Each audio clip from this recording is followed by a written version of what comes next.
Thank you, Chair. Normally we find ourselves traveling to Cape Town to come and see the committee down in Cape Town, so I'll take it upon myself to once again welcome you to Johannesburg, and I certainly hope that you'll come and visit us a little bit more and have some of these discussions. You don't have to rush for a flight back to Joburg. No, I got no excuse today. Honourable Chair, members of the committee, members of the public, my name is Johan Teyser. I am responsible for Group Public Policy and Regulatory Affairs at Sasol Limited. Please allow me firstly to express my gratitude to the committee in providing Sasol the opportunity to give its inputs on this very important topic. Secondly, I would also like to commend the committee on the manner in which it encourages dialogue, whether it is the roundtable discussions, the public forums. It is really the collaborative approach that I believe will truly at the end of the day provide us a sustainable energy solution for South Africa. Sasol fully subscribes to this collaborative approach, and we want to assure the committee of our support in this regard. And we also want to go a little bit further in saying, when it comes to issues of national debate, this is where we should try the team approach, and for lack of a better phrase, the team energy approach, in order to ensure that we do what's right for the country, and also with due regard with the players within the market as well. I've decided to do things a little bit different. I'm not going to talk about Sasol at all today. I'm not going to give you the good things or the bad things that we've done. I'm going to go straight into the topic because I wanted to spend all of my time there. In addition, we've taken a bit of a more macro view on partnerships, which means we will talk a lot about regional partnerships and not necessarily just related to infrastructure or partnerships with regard to finding customers.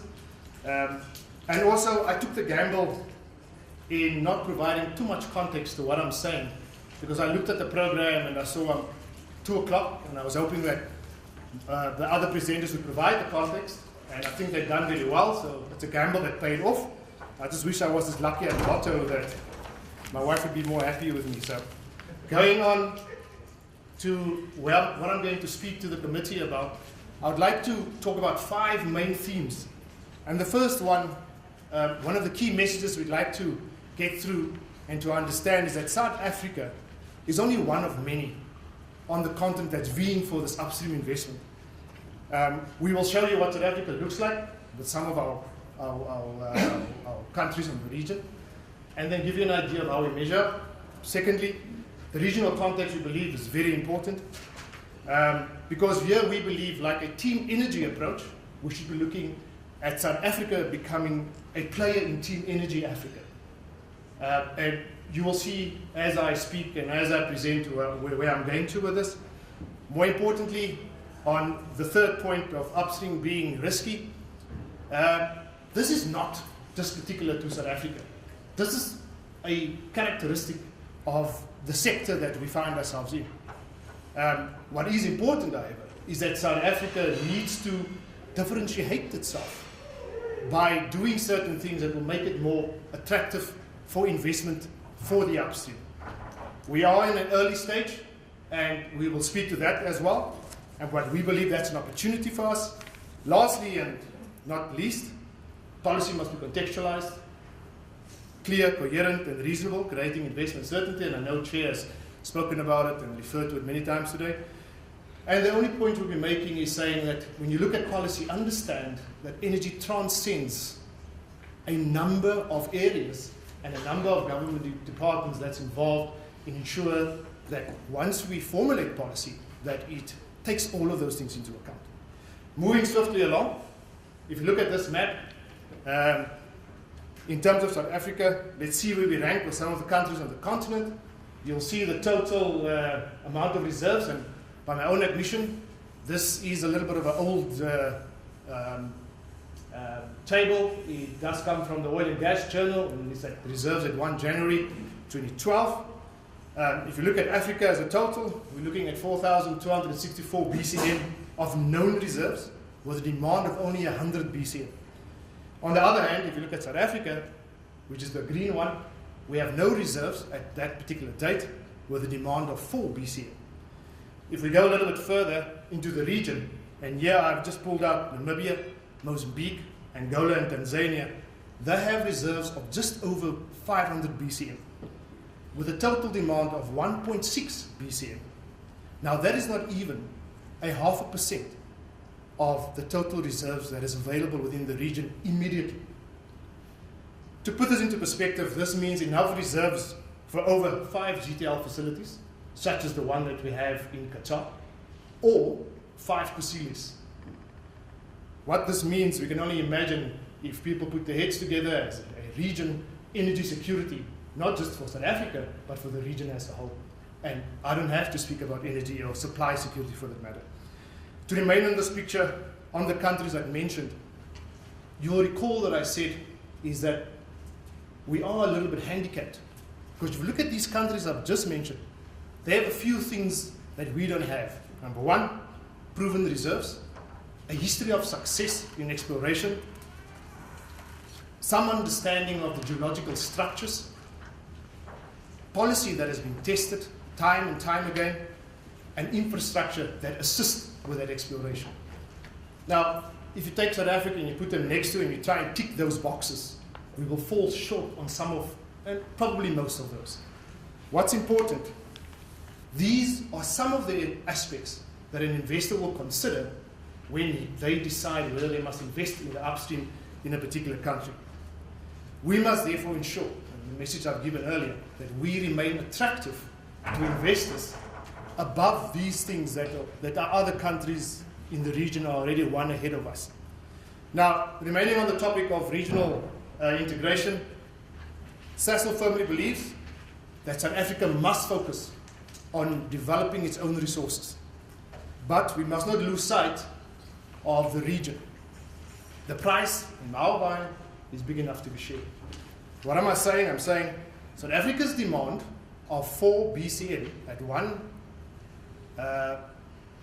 January 2012 outstripped the collective demand of 4 other African regions, African countries. This could potentially be a very valuable, this makes us a very valuable customer and at the same time a very valuable partner.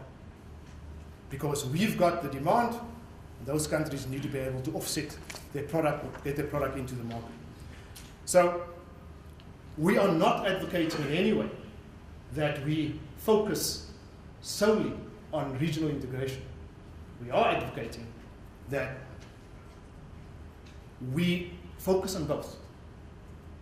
And the reason why I'm saying that is if we secure this product that's available out there, and we can develop our infrastructure on the back of other resources, while we are doing as much to secure our own, by the time that potentially we have our Karoo shale gas or shale gas anywhere else in South Africa, we have our own resources, we have the infrastructure, we are ready to transport that product to the customers and to the people of South Africa. This has been done before. This is not new, and I'll share some examples of that. Very importantly, in our minds, this will require a regional approach rather than just a SA approach. If you look at the kicker box, we believe regional partnerships will be key to develop a sustainable gas industry in South Africa. And for that very reason, I'm going to dig a little bit deeper and take you to the next slide, which speaks specifically about the regional context. Here we believe there are 4 key parameters, and by my own admission, these are not all of them. These are the ones that we deemed important at the time. What do people look at? What do investors look at? Supportive legal framework. And what we are talking about here is where investors can go in and know what they are going to receive when they go into the country. Very importantly, there are challenges. There are drivers for in-country beneficiation within particular countries. However, we believe that those are not mutually exclusive. We believe that that can in fact be used at the end of the day to further the objective of regional partnerships. If we look at the far right, address regulatory disparities and balance stakeholder interest, there is a groundswell of resource nationalism within the region, and while resource nationalism itself is not necessarily bad, there are investors and people out there that see resource nationalism as the basic next step to nationalization. If that's what people think, we need to calm those fears. And we need to be certain and direct as to where we are going in terms of that policy. Balanced market supply and demand needs, and to some extent I've already spoken to that in terms of what do we have in terms of supply and what do we have in demand. Let's sit down and say exactly what do we ensure that is constant, sustainable supply of product and constant and sustainable takeoff of the product that is supplied. We believe a regionally integrated and enabling infrastructure will go a long way in securing a sustainable gas industry. We believe if we put all this four together and we harmonize those, we will be able to facilitate and establish that market that we're talking about.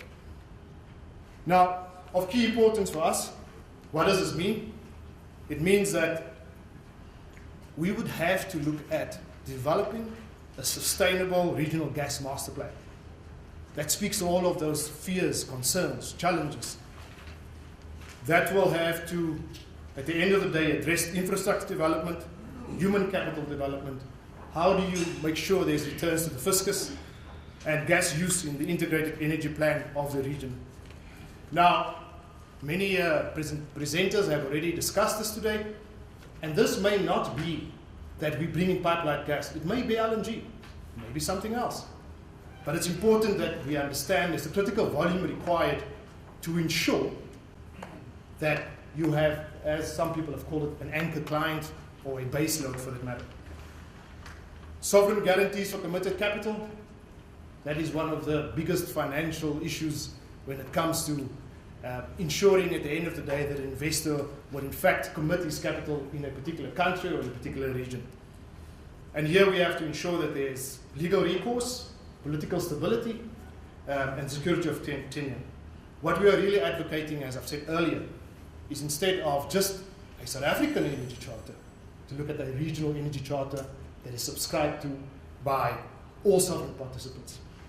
Now, we believe there are benefits, and some of the benefits we believe we have experienced through our international ventures. The first one is the Sasol Oryx venture in Qatar.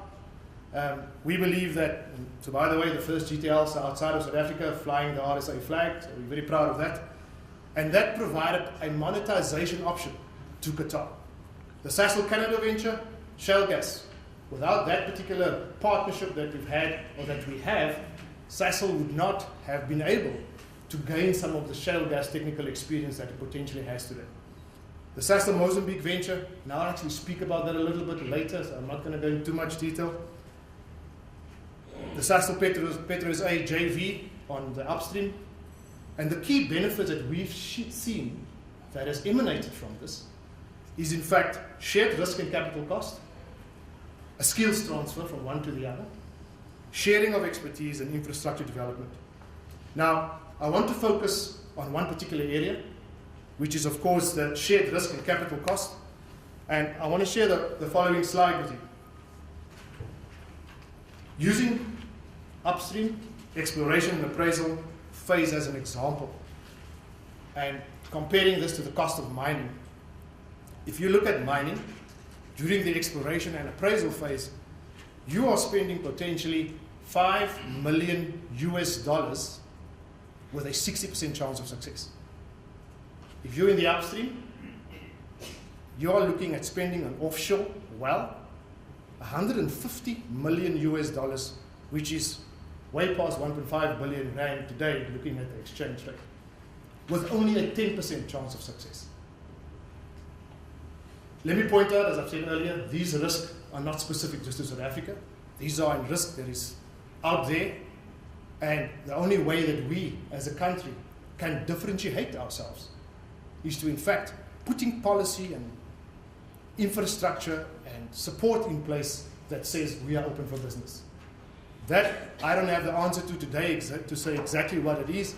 That is a collaborative discussion approach that needs to be said. What are the things we need to look at? In addition, if you look at, and this feels really to the upstream, if you look at a midstream, and this is really our example from Mozambique, what are the things we needed to do once we got the gas? Once we got the gas, we needed to make sure we deliver it to the processing plant. We needed to make sure there's gas processing that happens. delivery to the export terminals, pipeline distribution network, and then at the end of the day, there's still the cost of what beneficiation pathway you're going to choose. I think my company is going to give me a hiding because I omitted to put gas to liquids there, so probably going to be in trouble. Hopefully nobody will share it with Sasol. So, in process application as well. And I think what we'll show you is that we have successfully, through partnerships with the Mozambican government, with the South African government, through collaboration, effectively mitigated some of these costs and the risk that's associated with it. So, NERSA today already said we don't have investment in the infrastructure. And this is where partnerships become vital. Public-private partnerships, whether it is private partnerships, it needs to, at the end of the day, come to realization. To give you an idea of the cost that has been spent since 2004 on our Mozambican venture, an amount of 21 billion by the partners that took on this venture. This investment in our mind was the catalyst to developing a gas industry, and it was only possible because of a strong, collaborative partnership. I spoke to my colleague at lunch, and we were talking about the actual negotiations that happened during this time, and his recollection of it was that it was tough, hard, and long. But today, here we are. We're sitting with over 500 customers, more than 500 customers that have been converted from one source to gas. It was a catalyst to a gas industry. Moreover, from a pricing perspective, South Africa is still in the early phase of development. And if you look at some of this, we are slowly moving to the growth phase, and we'll get ourselves into the maturity phase. But we also believe in order to get to that maturity phase in terms of pricing specifically, there need to be partners. And we need to set out very clearly what the partnership is going to be, what we're going to achieve, and what the objectives are. To move on to the next slide, this speaks specifically to the upstream challenge. Now, if you look at the US, and this is a US example, with the advent of new fracking technology in the US, shale gas brought about, as we all know, liquid supply of gas to the US. There are commentators who believe that by 2017, 2020, the US is going to be in some way independent in terms of their energy needs. Now, this only happened as late as 2008. Up until then, the US developed its gas infrastructure on the back of its own conventional resources, but more importantly, a lot of that gas was coming from outside of its borders, from Canada. As a matter of fact, if I have it correct, there are 31 import connections or points from Canada into the US during a time where the US was not sure whether they'll in fact have such a liquid supply of gas. If members look at the slide, you'll see all these red lines. That's spaghetti across North America. That is in fact pipelines. And in 2006, the last measurement of those pipelines was in the regions of 794,000 kilometers. For natural gas, just over 550,000 kilometers. To give you an idea, the first pipeline recorded, and there may be some people that may not agree, was built out of wood, and it was built in 1865 for crude oil. The point that I'm trying to make is that this is the opportunity that South Africa has in regionally integrating its gas, building infrastructure, making sure that there is sufficient logistics around by the time that on the back of our neighbors' gas, by the time that we have our own gas, we will be able to connect to wherever that gas is and transport it to South Africans.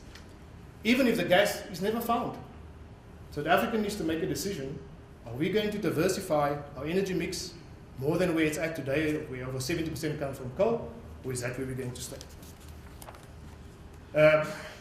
In terms of policy, We believe it must be contextualized, clear, coherent, and reasonable. I'm sure the committee hears this all the time. Policy is not clear, policy is not certain, we don't know where we're going. And normally that's a comment to a policy. But while this may be a sound or war cry for business, I cannot overstate the importance of, in fact, having clear, coherent, and reasonable policy. This is especially so in the upstream sector, where I've indicated the cost that's involved and the risk. Now, whilst energy matters falls within the remit of the Department of Energy, and of course under this committee, it does transcend a number of areas. And similarly, where policy is developed in one of these areas, it impacts the players that is involved in energy, the energy players as well. Here, issues such as climate change, water issues, taxes, the development for the policy for exploration come to mind. These all have links to each other, and if we can seamlessly integrate that policy, it could become a mechanism for incentivizing a gas industry in South Africa more effectively. As an example, let me take you to the following slide. If you look at, on the left-hand side of the slide, and this speaks to the US CO2 emissions, the dark blue line, and which is the one in the upward trajectory, represents the use of gas in the US over a period of time from 2004 to 2011.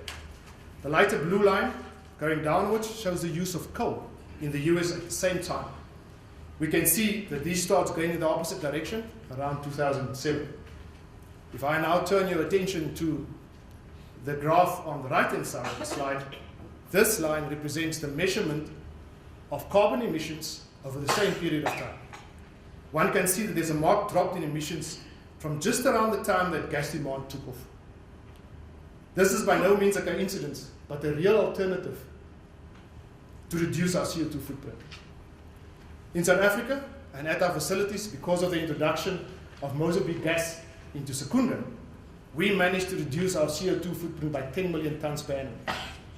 In addition, because of the fact that we made this gas available to customers, we conservatively estimate that we have reduced, on a consolidated basis, their footprint by 2 million tons per annum by the use of gas. We believe that with seamless integration of the various policies, South Africa can be a very different place in 15 years' time, or even less, if we do it together, collaboratively, as a team. Policy formulation, therefore, in our mind, must be innovative, solutions directed at developing local resources through promoting regional partnerships. The regional gas infrastructure is best tackled through a packaged regional solution for anchoring the development of the industry, and the cross-country alliances will be required, and we need to work with them. And we know there are differences, and we know it's going to be a challenge, and we know it's going to be difficult. But we need to work with them because it's a bigger price for all of us when we achieve it. Domestic policy formulation, therefore, in our minds, should then take into account this regional context.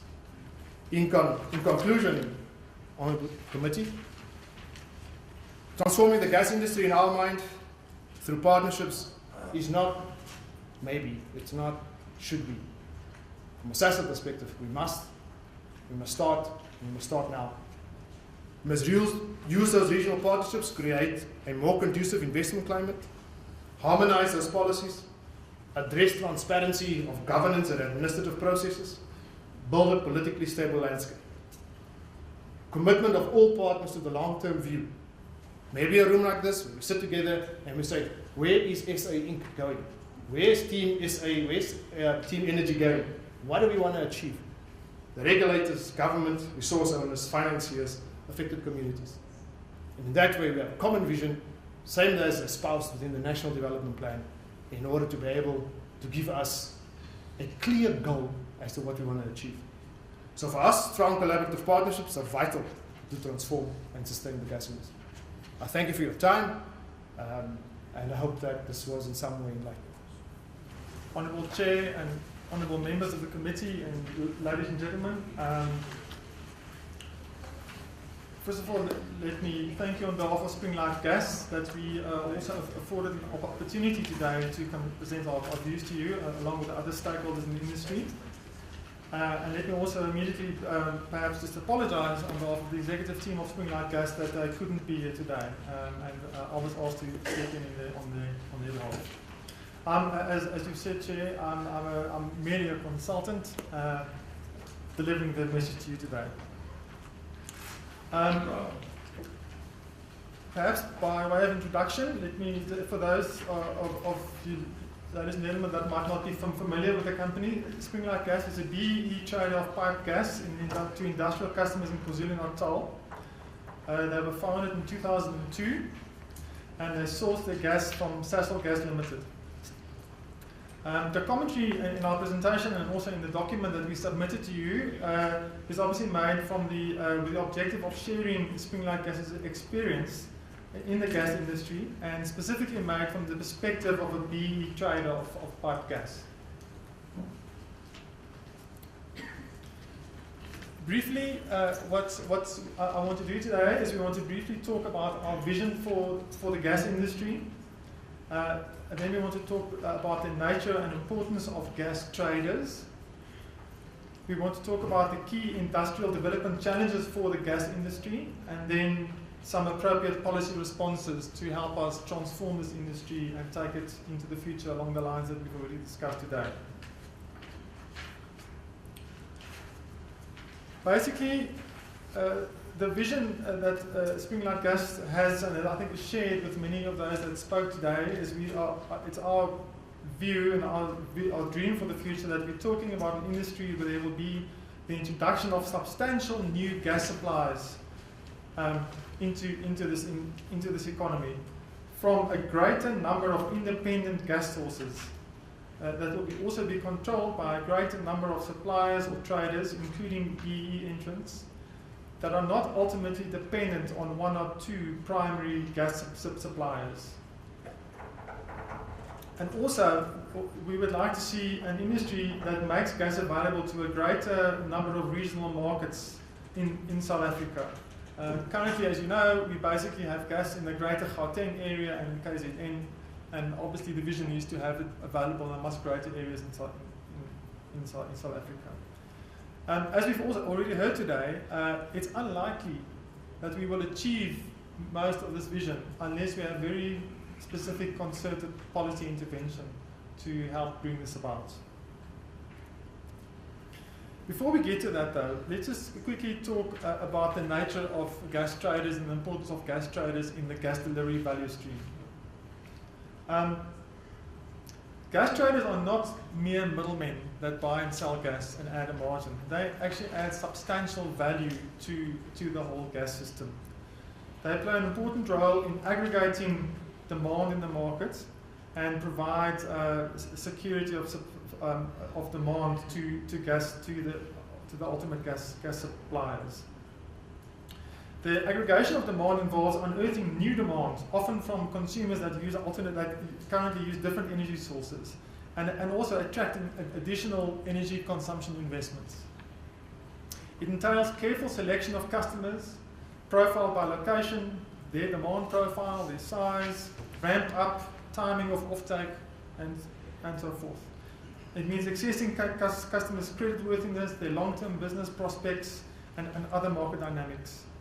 And then putting together this selection of customers with the nature of supply that you have secured to ensure that the gas can be delivered to market. And ultimately, obviously, it also means that one has to be able to provide the kind of pricing that the market needs and that will be viable in the market space.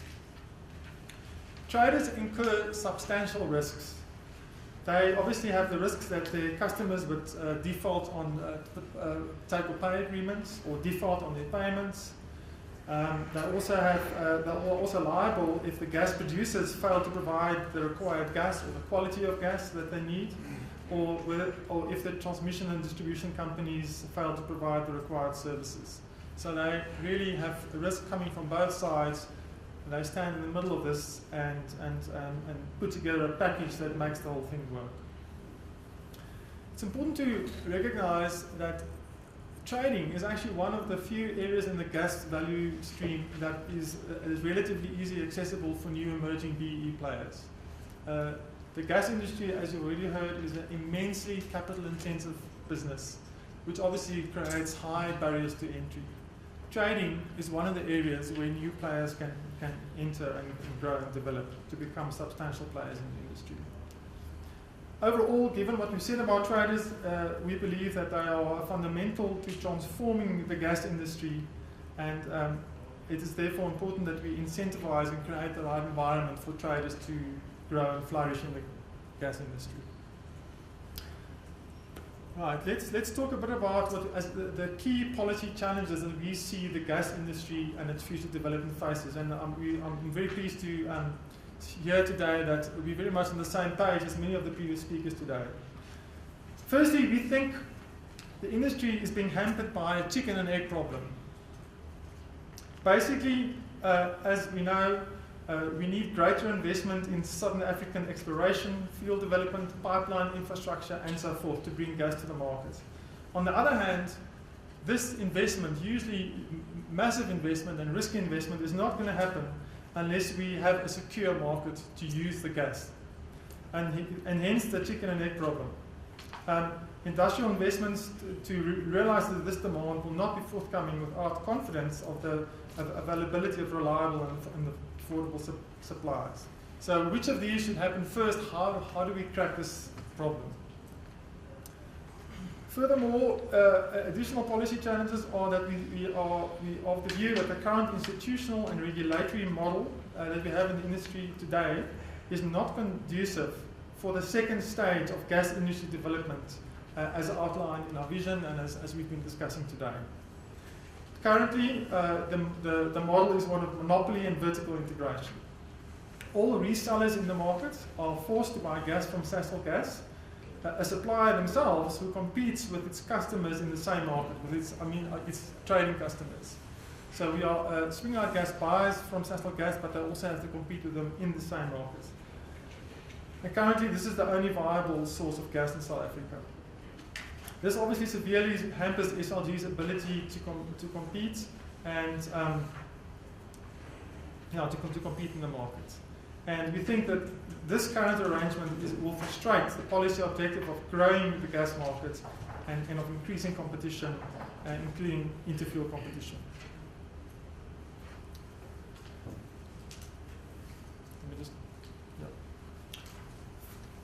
Furthermore, we believe that the legislative and regulatory framework does not adequately accommodate traders or promote competition.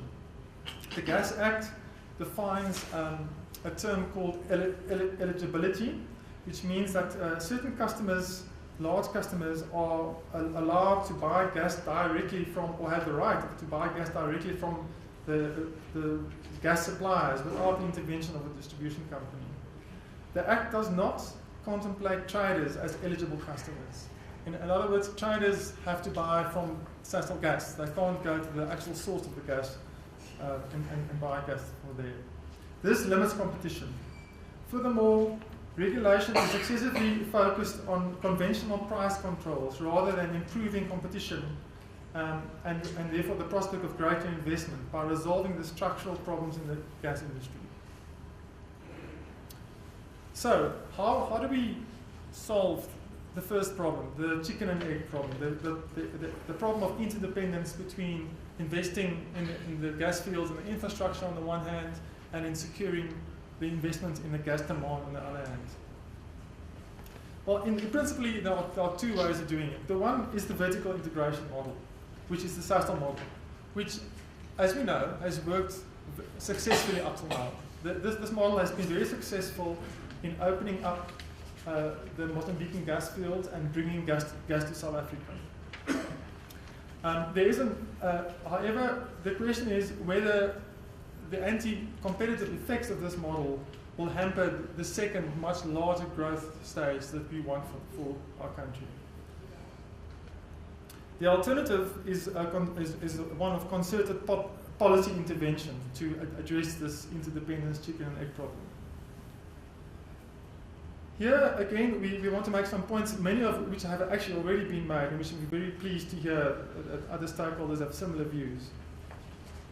While shale gas could be a game changer for South Africa, as we discussed today, it's pretty sure that we're probably some time off from seeing shale gas in the gas industry.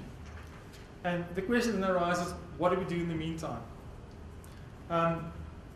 We should not ignore the significant gains that can be achieved in the meantime, in the medium term. And we just heard our colleague from Sasol here talking about some of the regional integration options and potential that there is to help us grow the industry in the meantime. This will ensure that there's a robust industry by the time we have shale gas online, if indeed we do find it, or perhaps we find other gas sources in our coastal waters. So right now, where we stand today, if we ask, as we said already today, if we ask ourselves, where is the gas? Well, right now today, we do not have large gas resources available to us in our country, but we know that some of our neighboring countries, particularly in Mozambique, have enormous gas resources available. So there's definitely a very important question to be asked about whether one should not really think in a very innovative way to help South Africa also benefit from that enormous resource. The construction of the infrastructure, the gas transmission infrastructure, will obviously require, if you are going to bring gas in Mozambique, will require a large anchor customer or base load customer. One of our concerns is that if you look at the latest RRP update document that is, as we've already discussed today, the role for gas and for combined cycle gas turbines is relatively small and pushed into the future. And we think that that is a mistake. We think that that is basically based on the assumption that we will have to import very expensive LNG to enable gas-based power generation.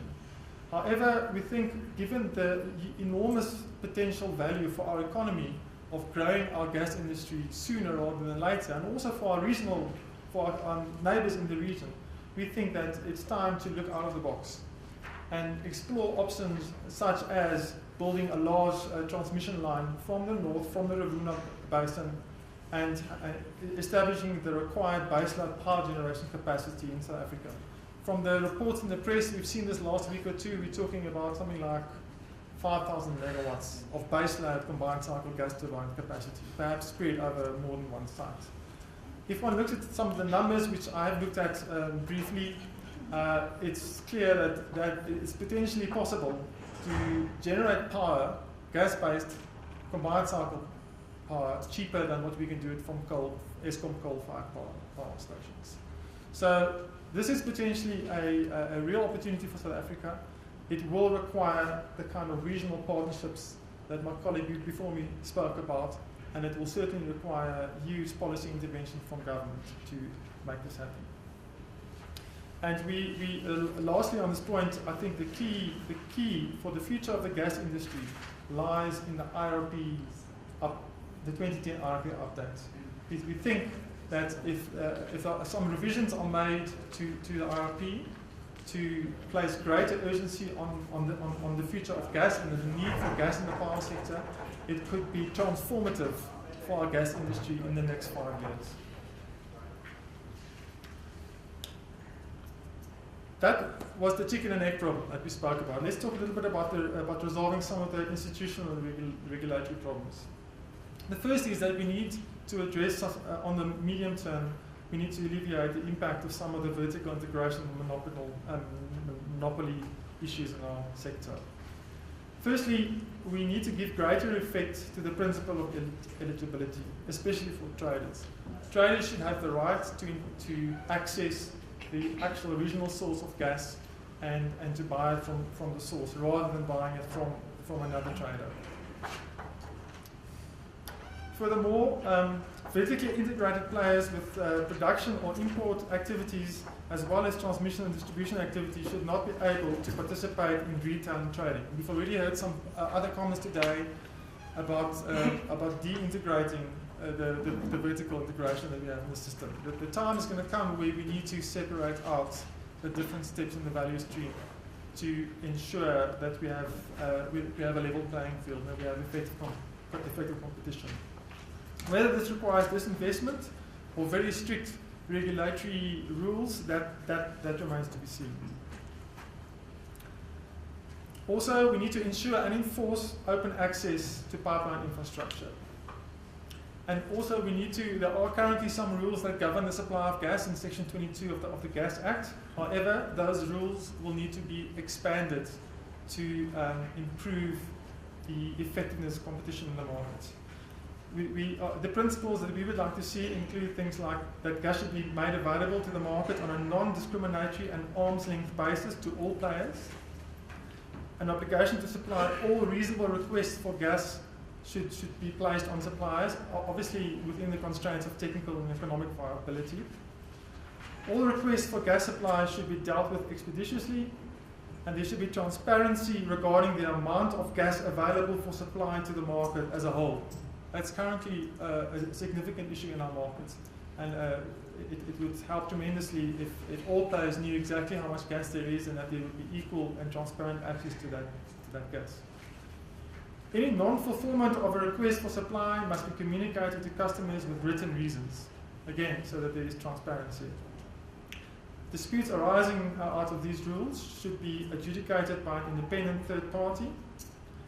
And then lastly, we feel that despite the requirement of non-discrimination in Section 22 of the Act, effect should also be given to the object of promotion of licensees controlled by or owned by historically disadvantaged South Africans. So we still would like to see support for BEE in the gas industry. Lastly, Chair, in line again with comments made by previous speakers, we believe that the capital requirements in this industry to enable the development we would like to see is going to be enormous, and it's inevitable that private sector and international investment will play a pivotal role in this development.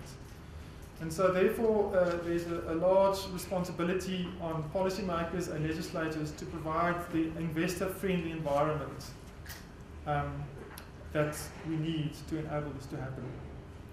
Also, we would like policymakers to recognize the nature of BEE financing in this industry, and that these deals and the entry for BEE players is often financed in a way that requires the company to help service the financing that enabled them to enter, and that the regulatory environment should recognize that and allow the cost of that financing to be covered in the revenues. Thank you very much. Good afternoon, Chairman. Thank you very much for allowing us to present. The South African Oil and Gas Alliance, we represent the upstream and midstream sectors of the Just oil. a moment, I know you've not been around. I can see your slides are rather lengthy. You won't go beyond 20:3. Just do a little bit of time.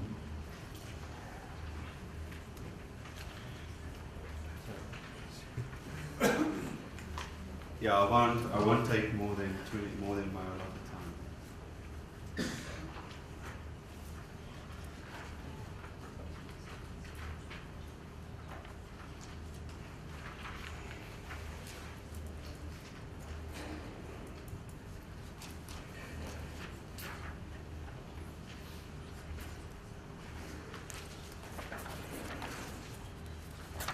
I'll be providing an overview of natural gas. And since I haven't been here this morning, I apologize if I repeat some of what was said previously, but also looking at global trends in natural gas, the requirements for the development of a South African industry, sourcing, and then looking at the very important sourcing of gas from Africa maybe initially, and then later from South Africa should exploration prove successful. And then trying to address at a very high level partnership opportunities and future scenarios. So if we look at natural gas,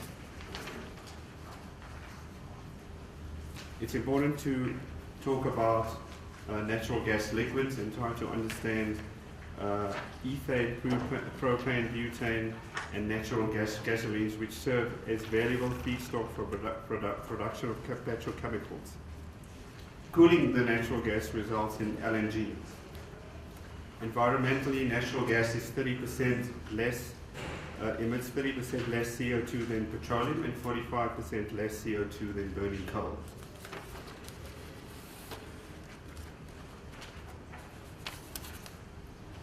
The elements of the gas industry that need to be assessed when looking at natural gas are really the midstream and downstream sectors initially, and then later including the upstream sectors. And I talk a bit about the potential for domestic gas production should exploration prove feasible. South Africa will first need to increase the size and distribution of the gas market, which will initially need to be supplied by imported gas. And that's one of the key things that I will also explain later in one of the slides, is that we need to develop a market for gas before we make all of our exploration potential more viable.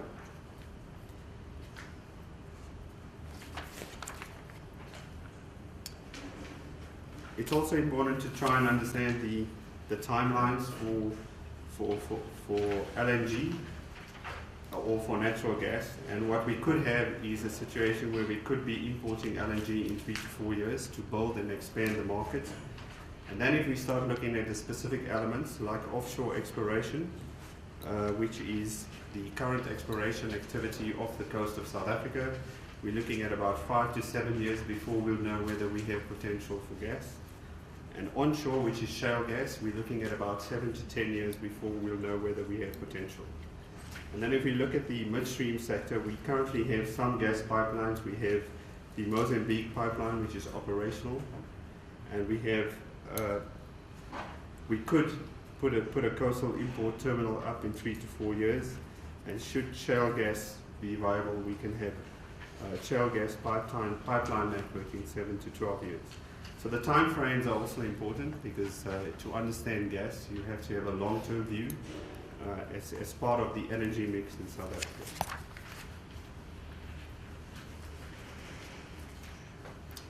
So we also have to try and understand what's happening globally and see how that affects South Africa.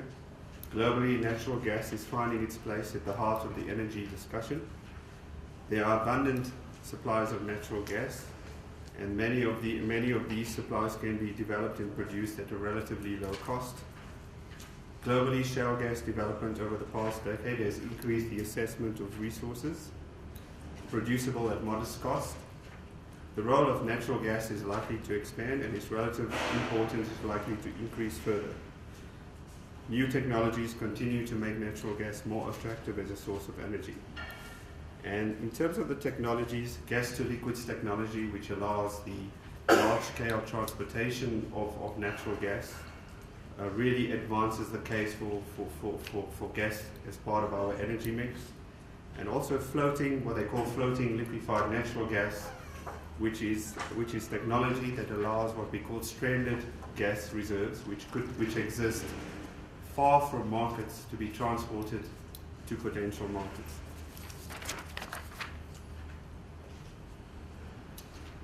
The preference for liquid fuels will also drive gas to liquids.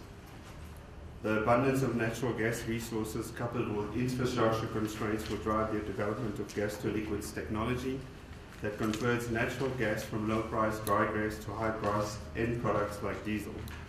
And that's one of the most important reasons why countries are starting to adopt natural gas, as they can convert it to liquid fuels. I don't want to go into some of the detail, but if anyone has questions, you're welcome to contact me.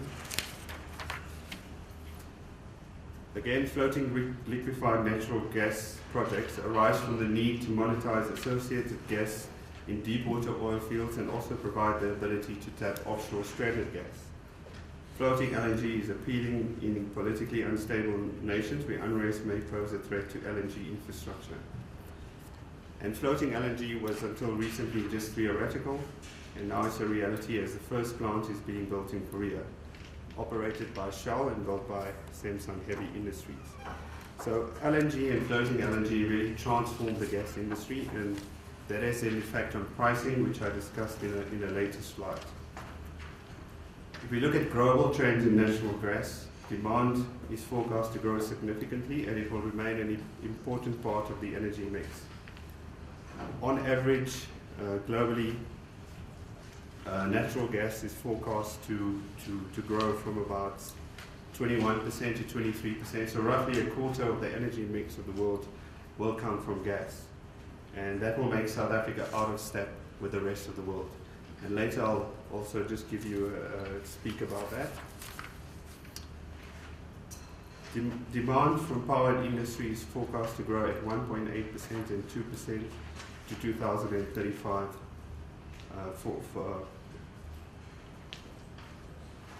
increased demand from industry is expected based on the easy to handle and increased efficiency characteristics of natural gas. And this is also very important from a trade competitiveness point of view. Because South Africa only produces from its energy mix 2% from gas, we could become very uncompetitive relative to other countries, because there will be carbon taxes associated with our production, because we produce that production from coal.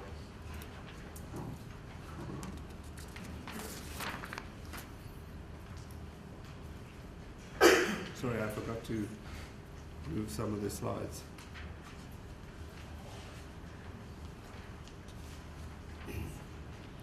Natural gas has a variety of applications, from power generations to chemicals. In these sectors, natural gas looks at residential, industrial, non-energy use, and gas to liquids.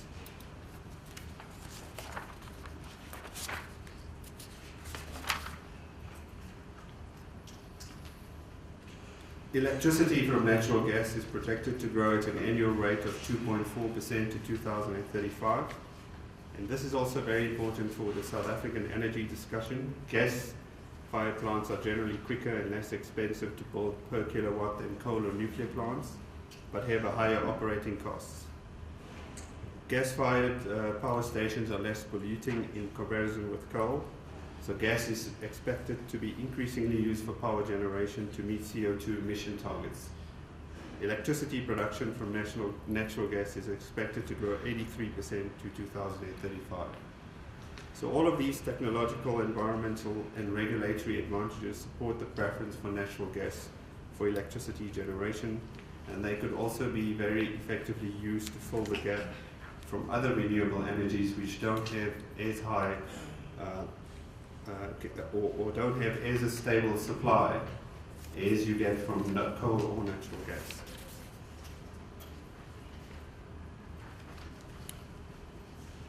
Natural gas can sustain and grow South Africa's petrochemical industry. It can be processed into chemical intermediates for use in a variety of polyester and consumer goods. Although demand is growing, natural gas accounts for just 2% of South Africa's primary energy supply. And gas has been used in South Africa before, as we see the infrastructure just very close to us. And as I've indicated before, the pipeline from the Pande and Temane fields into Secunda. But gas still accounts for just 2% of South Africa's primary energy supply. So that's just the background information relating to gas and what is happening globally. And that's very important in terms of putting into context the discussion that we have moving forward. So the crux of really our presentation really starts here. And that is really, if we want to develop a gas industry in South Africa, demand is key to ensuring a sustainable gas industry. So one of those things that we need to do is start to develop a market for gas. And the first phase will really be looking at importing gas to drive market development. And why that's important is because even if we find shale gas, or even if we find gas offshore, if you don't have a market, it's stranded gas, so it will need to be exported. And if the shale gas is in the Peru, it might be too costly logistically to actually export it, given that there's other shale gas will be exported from other areas of the world. So it's very important to first look at developing the market, and then looking to see how we can use our local resources to supplement gas production. So what we see is a phase A, which is a developer market for natural gas in South Africa, and a phase B, which would be, should exploration prove successful, replace imported gas with domestic gas production.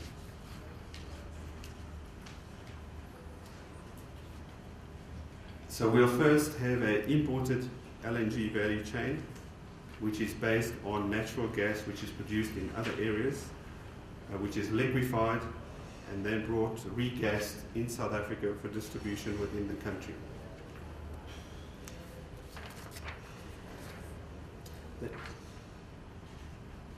The imported LNG value chain will look something like this. This is based on examples in other countries that import LNG, most notably countries in Europe and other emerging markets where they have significant infrastructure to feed some of their industries. The greatest potential for consumption really comes from power generation, industrial usage, and consumer usage. Then if we look at phase B, should exploration prove successful and we do find gas or oil where we can extract some gas offshore or shale gas onshore, we can then convert the import facilities into processing plants, but use the very same infrastructure to distribute and expand that market. And that is a very important consideration when we look at all the opportunities that are expressed about shale gas. It really is that we have to have the infrastructure to get the gas to market. Initially, the biggest potential for shale gas will be in the power generation sector, where we can have, instead of transporting huge amounts of power from the north of the country to the south, we could have some regional power generation that is more located close to source.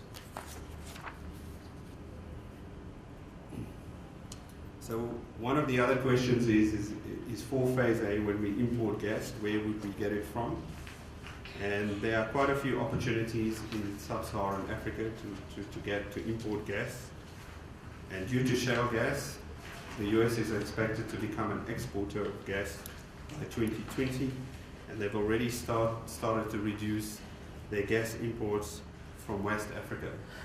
So that represents a significant potential for us to start importing gas.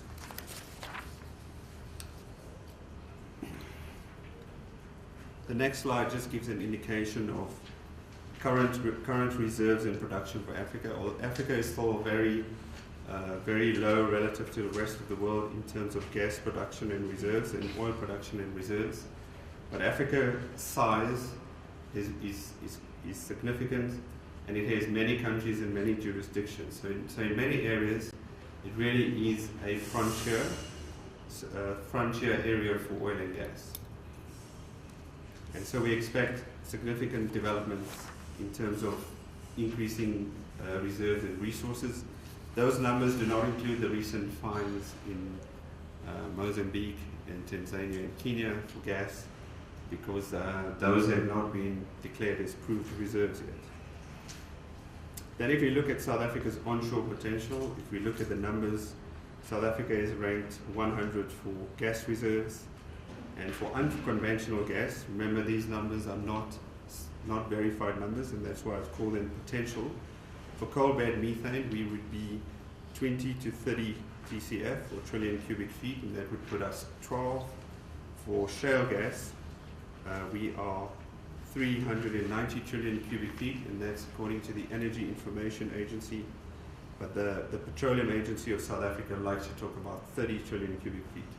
But if we just need to try and understand magnitude, Moss Gas supplied South Africa for more than 20 years. That was built on 1 trillion cubic feet. So in the slide as well, what we can see is that there's quite a bit of exploration activity that's expected to take place in the next 18 to 24 months, should some of the legislative issues be resolved. And the same with shale gas. Those are the shale gas areas where some TCPs have been allocated in South Africa. And as well, once the legislation issues that have been put forward by some of the players have been resolved, we should expect some exploration to happen. So if we look at this slide, already 20 companies have been issued with 30 licenses for offshore exploration. Some of them have already announced that the EIA process to begin exploration offshore, and we should expect some exploration by July, August this year, and much more in the next few years. This just expands on the previous graphic, which just highlights the shale gas areas in the lower section and the coal bed methane areas in the upper section. So now we assess some of the partnership opportunities, looking at financing for natural gas. The investments required in natural gas are substantial, and as such will need to be backed by state-funded institutions or large global players in the natural gas industry. However, there is no need to fund infrastructure upfront. Partnerships with reputable companies that have a proven track record in developing these type of projects is key. South Africa does have the opportunity to develop LNG through project finance. It would only potentially require 30% equity ownership, and there are some proven models globally where using this model they have managed to get some developments in LNG within 3 to 4 years. In terms of new ventures, you would look at some seed funding, and for established organizations that have a large balance sheet, you would look at debt financing. And then you would have non-capital support from other areas like research.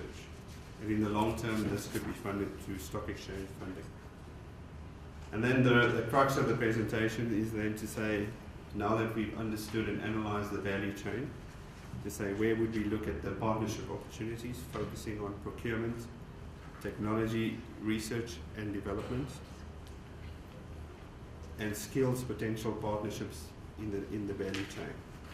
So for the imported, when we import gas, which would be for phase A, there would be significant opportunities to develop local content and local engineering and EPC firms. But there will have to be some limitations put on that, because South Africa does not have lacks enough of the significant skills that will be needed. So there will need to be some discussions around how we skill up South Africans to be able to work in this industry. There may be some areas where we have some of those services, like we have some of the top-rated global engineering firms already based in South Africa that could provide some of the engineering, and we do have a significant manufacturing capacity to build some of the plants and refining and pipeline infrastructure, which generally have been built for the mining industry that could be used to support the oil and gas industry. So there are opportunities mainly around for local manufacture, procurement, and skills development. If we look then at a fully integrated value chain, again the real production, the real opportunities start from gas production, but there are very limited opportunities for offshore exploration, as the industry is very based heavily on skills and expertise, and very expensive technology and equipment, and this will largely happen offshore. There will be some local content potential, but because it happens offshore and it's very remote, it will be limited. For shale gas, again, South Africa lacks the skills, expertise, and technology. There will be some potential for possible assembly or possible arrangements for logistics and those type of things. But again, the technology does not exist in South Africa, and we have limited skills in that regard.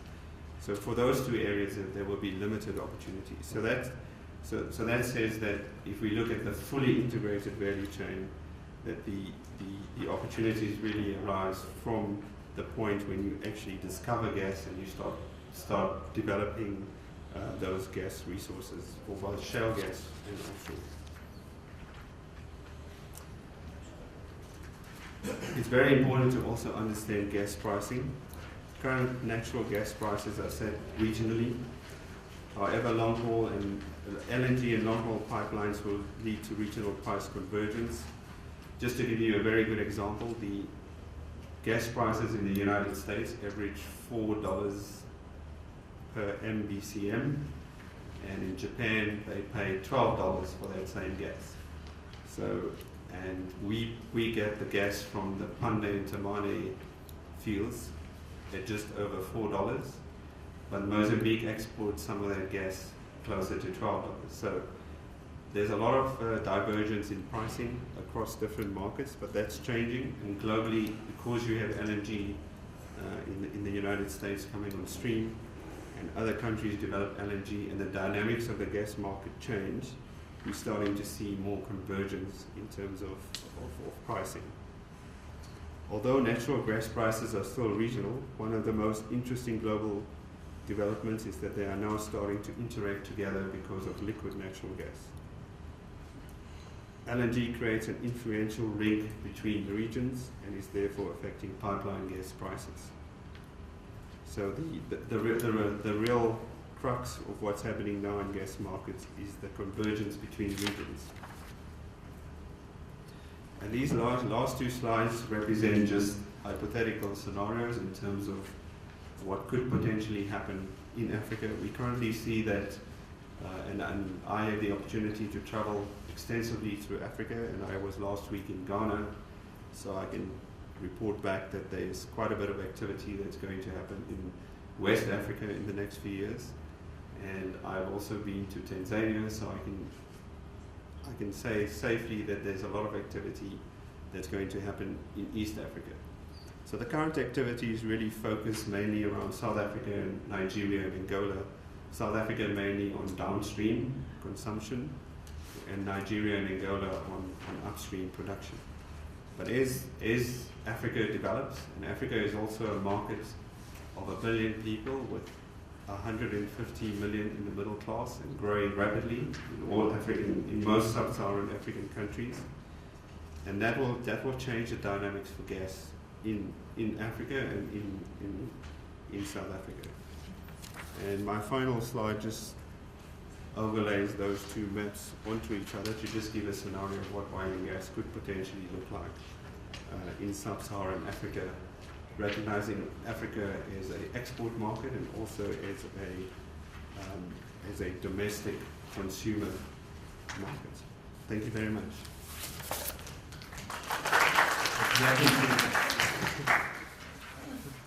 Yes, just within time. Thanks very much, Mr. Koleka. Remember, once again, I must say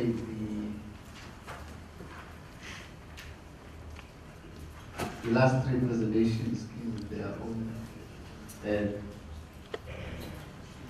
and dimensions, which is very helpful.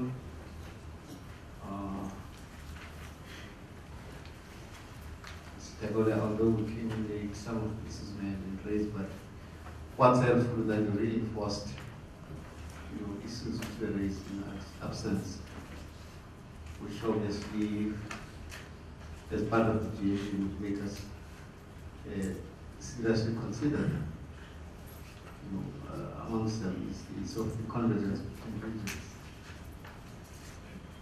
Okay. Ungan, the floor is yours. Chair, the concern that I also have in terms of maybe one of the presentation is also the partnership that you're also engaging with. I don't hear you probably engaging in terms of any higher education institutions as to develop the skills and sustainability. Yes, there is that skills transfer and all that stuff, but the issue of continual engagement with the higher institutions in producing those highly qualified people that will work within the industry. I haven't heard you engage on that. My worry is that that means you're not engaging with these universities of technology and FET colleges. My view, I don't know, how do you do around that? also but in ensuring that there's a lot of concern in ensuring that your deep rural areas is also empowered in terms of these issues. Because surely some of the areas where you will be exploring in fracking the gas there, you need to ensure that at least you start now empowering those people. So that by the time you're starting to explore in those areas, at least you've got those qualified skills within those areas, rather than importing those skills from outside. Thank you, Chair. In fact, when you say engaging with institutes of education, I hope we're not just saying universities. That's for R&D and that high level, skill, engineers, that sort of thing.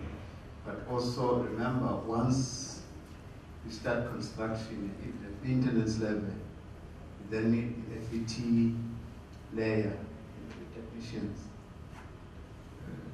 I'm just adding, of course, it's not a question for the three companies, literary companies in front of us. The department is around, they can comment, in particular, and also SEF is around. Of course, though SEF is more of a company, but being in the government stable, they might as well add if they need to make any comment on that. Thank you, Chair. I mean, this is a bit of a chicken and egg story. It's difficult emotionally. I get taken from one extreme to the other because, on one hand, I'm extremely excited about the potential that is here in this particular field.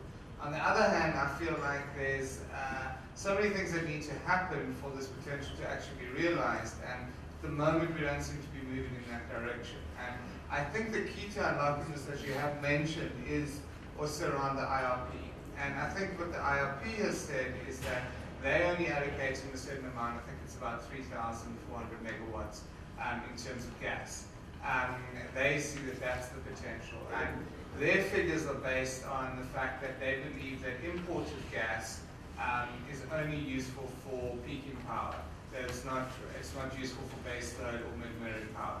And this was an earlier question that I asked. But you said that your figures show that in fact it could compete with the coal generation imported gas. So I'd be interested to hear what your figures are saying on that. But I think that this is the debate we're going to have as a country, is we really need to get these figures bedded down as much as possible, because there's different figures floating around on this. And if we're going to build, for instance, the pipeline from the north of Mozambique all the way down to Richards Bay, we need 5,000 megawatts committed.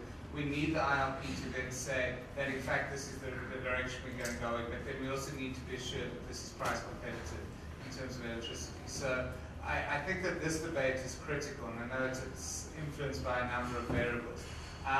Then the other question was, I mean, you were talking about a regional approach, Sassel's talking about that. I completely agree with that. The difficulty that I think we have here is that obviously we order from sovereign countries, and SADC has proven its worth in some areas, but I think when it's come to really getting this kind of regional economic integration, particularly over electricity and over energy, we haven't really made the strides that we should.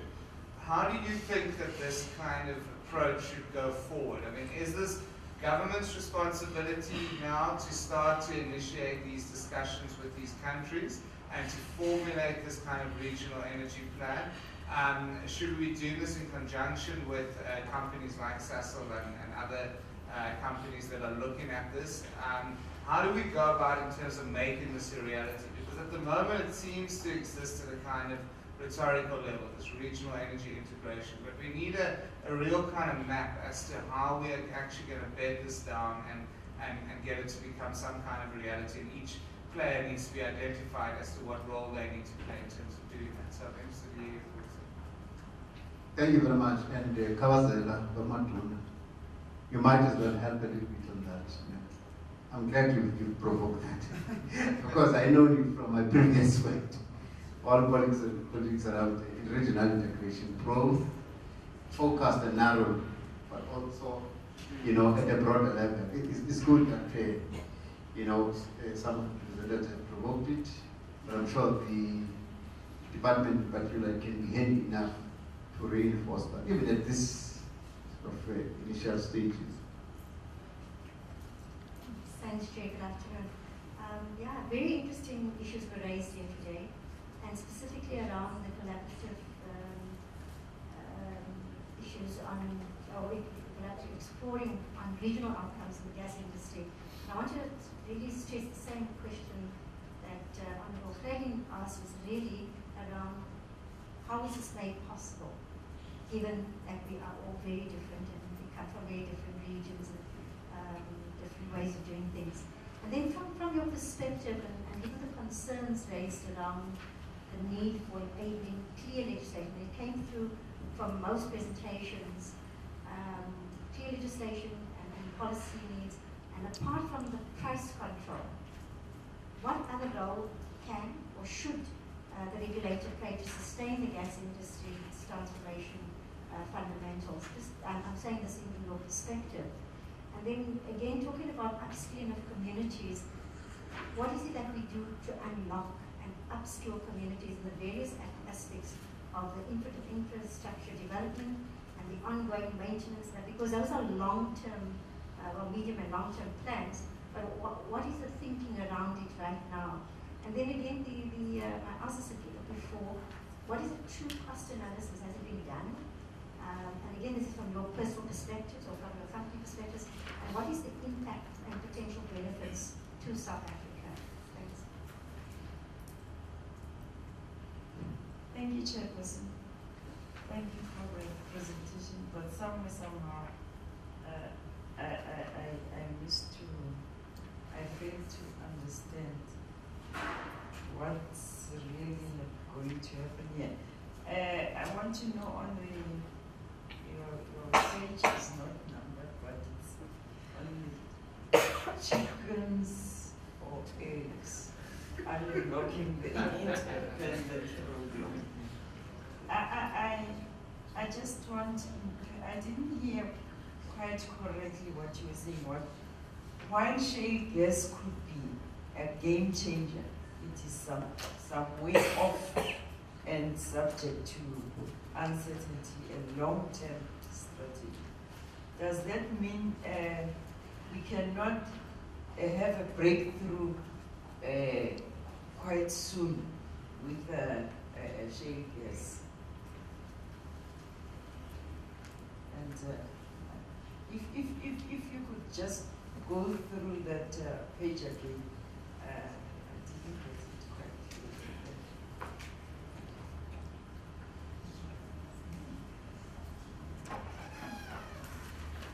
Done. Okay.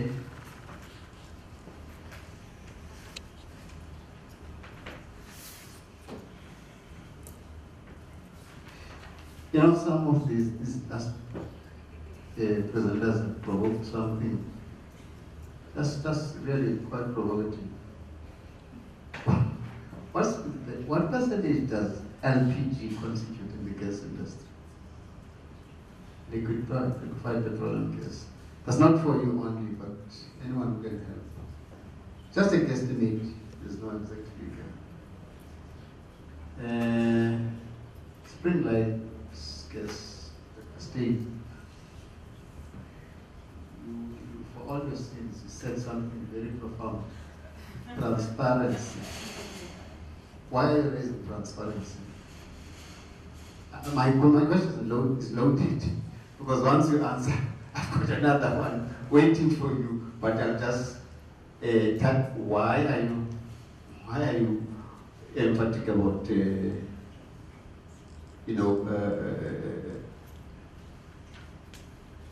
transparency.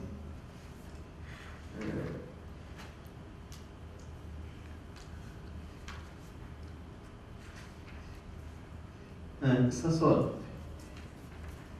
I think many of you need to much as I appreciate what you have said, but you need to say a little bit more, just in addition to Dr. Craig's point, because we were quite emphatic about regional gas master plan, where exactly also highlighted regional energy charter, Mr. Takoli, although we just said from the side it's a convergence between regions, but Sasol was quite focused and spoke about the need over and above our own internal national gas master plan. And by the way, one of the things I would like to know, why are you saying it's a utilization master plan? Is it, to me, honorable members, we are still at the debut stage, very infantile initial stages of this industry. Not that we shouldn't focus at times, but once you add terms or words like utilization, it means you are really restricting yourself. You want to focus, fine, but please make us understand, because we tend to be generalists to our level. By the time people look at things sectorially and compartmentally, that's fine, but we always want to know the bigger picture first.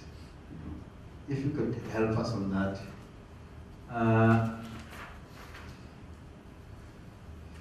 But just as a comment on a number of things, is that NERSA, who Sasol says extend infrastructure to regional partners. And the first thing that comes in my mind is that you have RERA. What's the full name? But it's a regional association of energy regulators. So just a comment that already there's an indication that in certain sectors there's already that awareness that issues are going to be taken up at regional levels. And I trust and hope as we move along the journey, we'll take that on board quite seriously. Of course, not necessarily to roll it out in full this time, but the issue of limited competition should be addressed quite seriously. Once you say limited competition, experts will add another term, inefficiency. I'm looking at everybody. I want to see a shaking head. Then it means I'm correct. And you all know what it means when you have efficiencies in a sector. And we cannot afford, particularly in the one which I sense want to build and develop with all the passion, to let inefficiencies perpetuate without being unraveled and appropriately addressed. It just links up with another area, that of the role of regulation in terms of excessive control vis-a-vis or versus facilitating competition. There are a couple of things that I appreciate that the presenters have made. And of course, you prepared the presentations long ago, and the trend and the patent also comes in policy interventions or policy refinement. I think that's obviously noted by the members, as well as chicken and egg.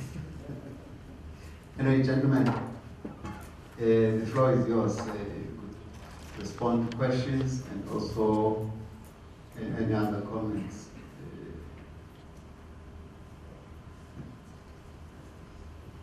Thank you, Chair.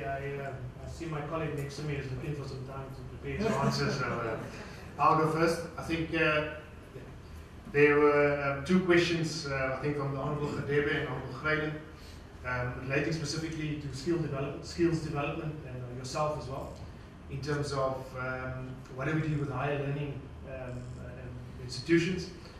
And Sasol has a program that is called ICOSASA, that we invest in both the Free State and both in the Mpumalanga government. And we have accorded an amount of 800 million rand over a period of 4 years, which is used to in fact address some of those inconsistencies as well. We also have a very structured program on education where we sponsor schools, we sponsor days, we sponsor events, we sponsor a number of initiatives that help specifically on the more technical part of education, like maths and those type of things. I will make sure that I provide to the committee a list of those activities that we undertake, and then provide it to the secretary specifically on the EcoSASA program and on the skills development. Just on higher education, SASL has a long-standing collaboration with both the University of Stellenbosch as well as the University of Cape Town, where we actually have facilities at the University of Cape Town where testing is done on research and technology field for our field, and where we make students actually get to some of these things on a daily basis. They get in contact with some of these things that they will experience in their daily lives once they graduate. Where in? University of Stellenbosch, University of Cape Town, and then we also have the research facility in Muizenberg in Cape Town that we also use to invite students to. And while I am, excuse me. No, FET colleges. There may be some, and I may not have all of them on the tip of my tongue right now, but as I said, I will provide all that information to the committee within the next week or so that there's a complete list. While I have the floor, Honourable Greyling referred to, so how do we do this regional charter? How do we do this regional cooperation? And I'll be the first one to admit that that's going to be a challenge. And the first thing we need to do as South Africans is to get around the table and decide what we want to do. And as far as SASL is concerned, it should be government that's taking the lead in saying what is their objective when it comes to gas, taking into account the demand and supply requirements within the country. And then you need to take industry players, you need to take the communities, you need to take key civic organizations and decide what the objective is going to be and whether we can all accord to it. What is the needs? What are the requirements? And what at the end of the day is going to require to make it work?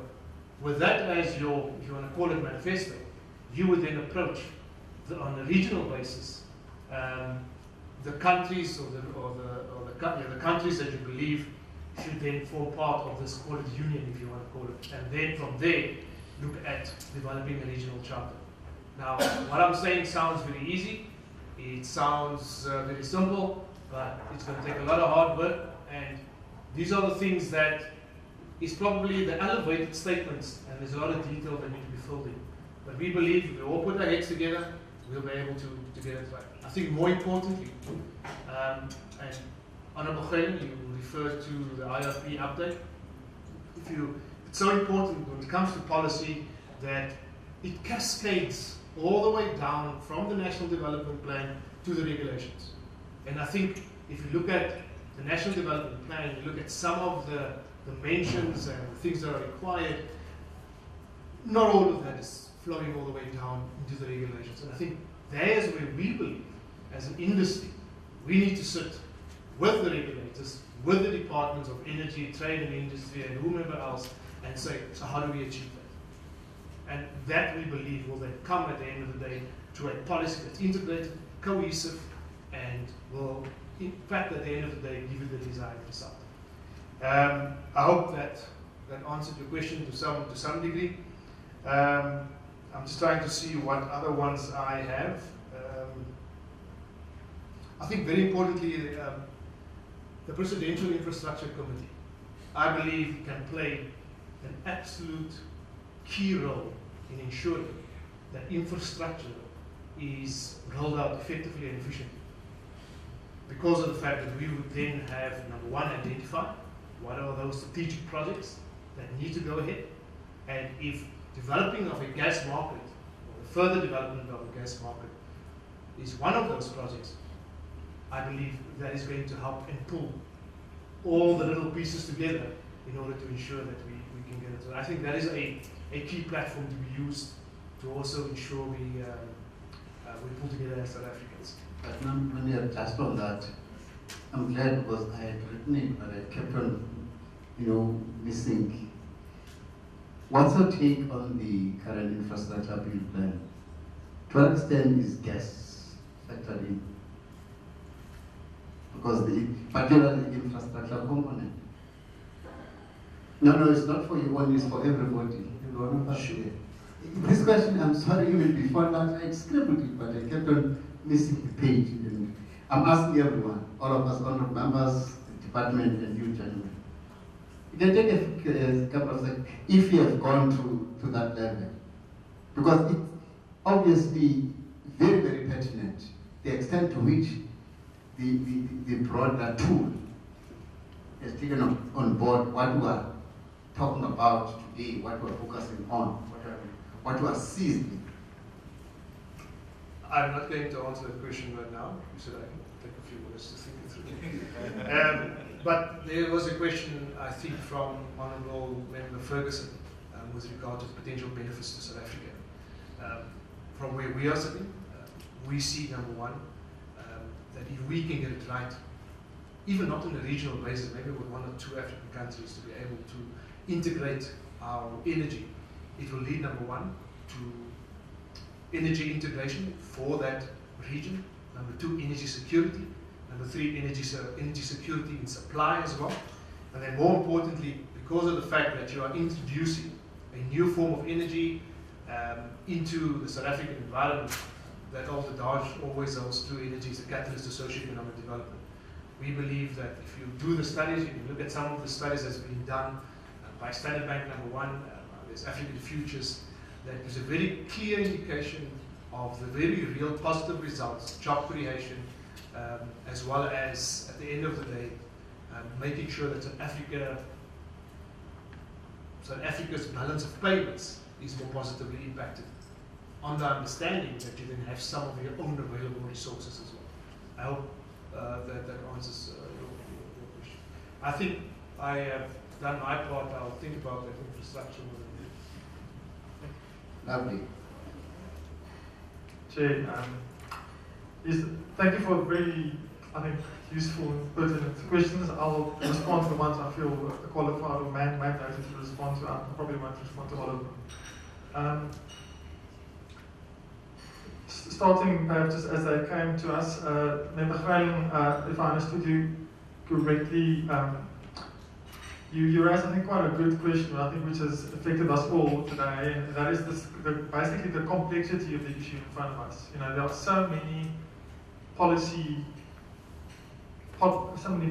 and so many measures that have to be put in place to enable this kind of development that we'd like to see, and one wonders how you are going to get all of this in place. I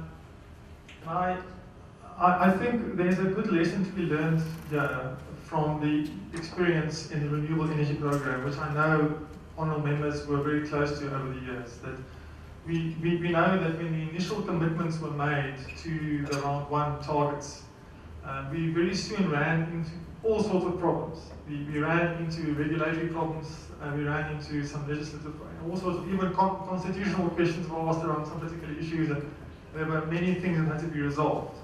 But for me, the key lesson from that was there was a firm political commitment to an outcome.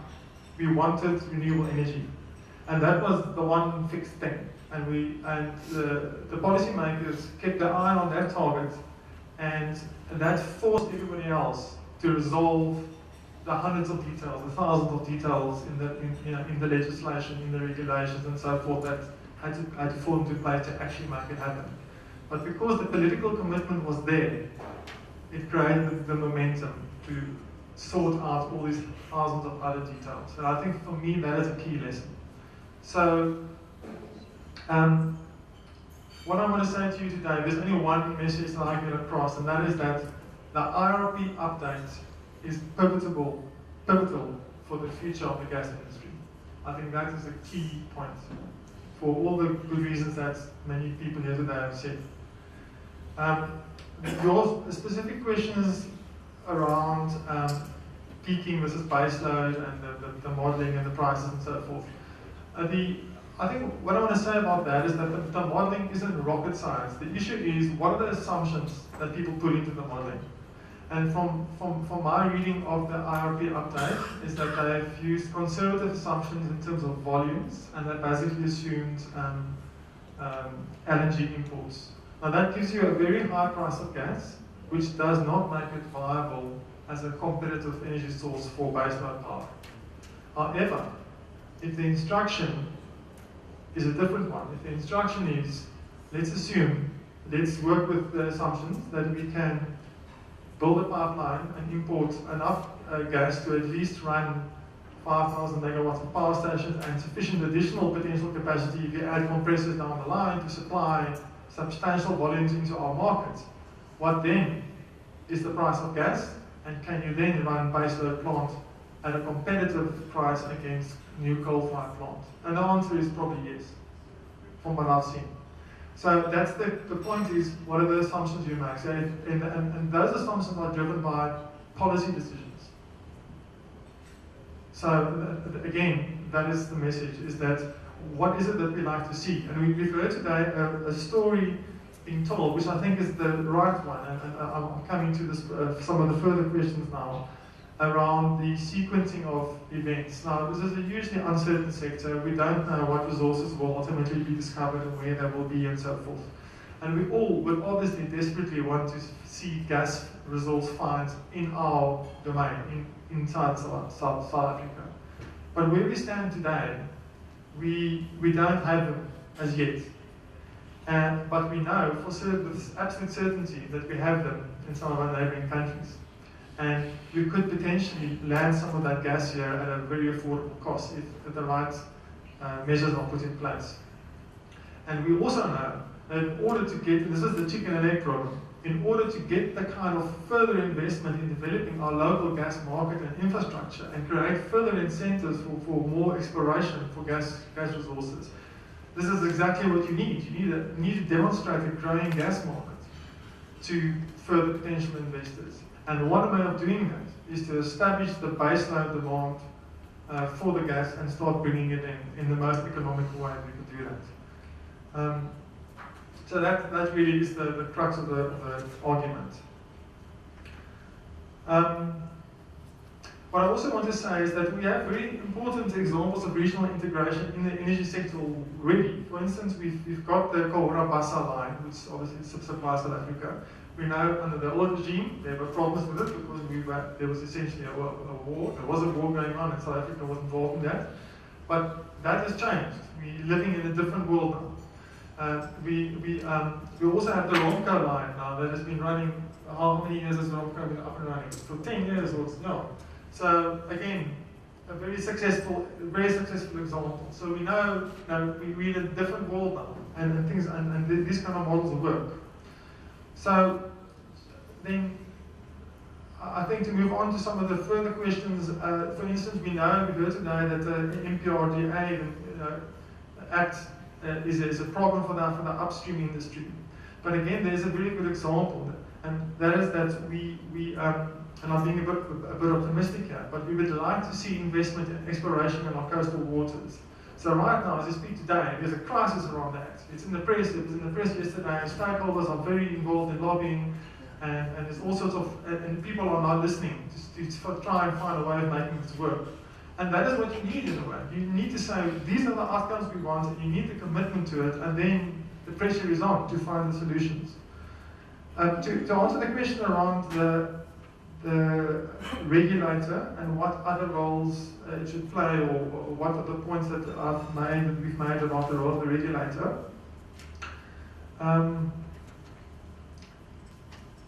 We understand that we did make the point that we have a current situation where the industry is dominated by a monopoly incumbent, and there's not really a lot of competition in the market.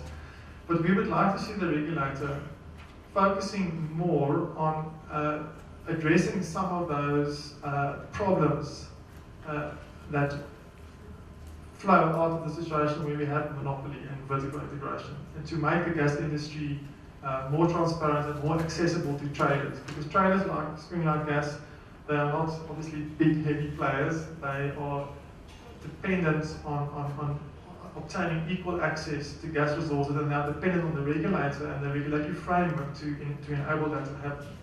And so that is where, if you'd like to see, if you'd like to encourage more investment in this industry and have more competition, we need to resolve these issues.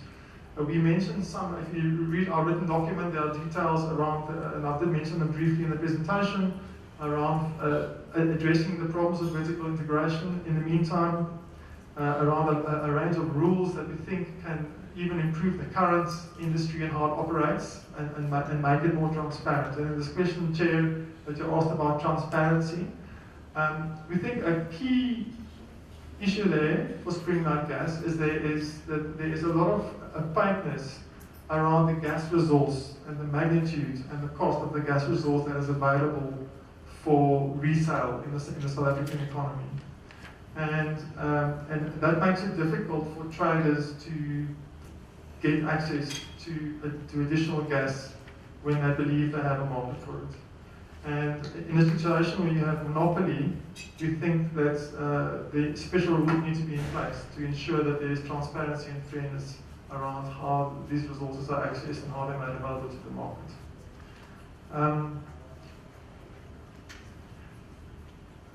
The lady's question in front of me, I'm sorry madam, I didn't get your name, but your question about the point I made about shale gas being sometime off and whether we're not going to see a breakthrough soon. And that really is related to the point I made earlier, and that is, obviously these things are uncertain. Nobody knows with certainty what's going to happen.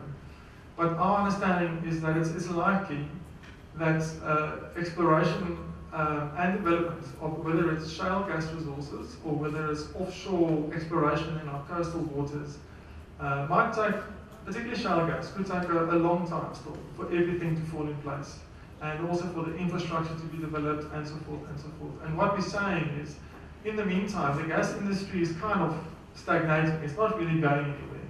And we think that there are, also along with the lines that Cecil said in their presentation, that there are strategies available in the meantime to bring in additional gas to our economy and start growing the market so that by the time when we are able to bring our own resources online, we can immediately benefit from the value that it will bring to our economy. So that's the basic argument.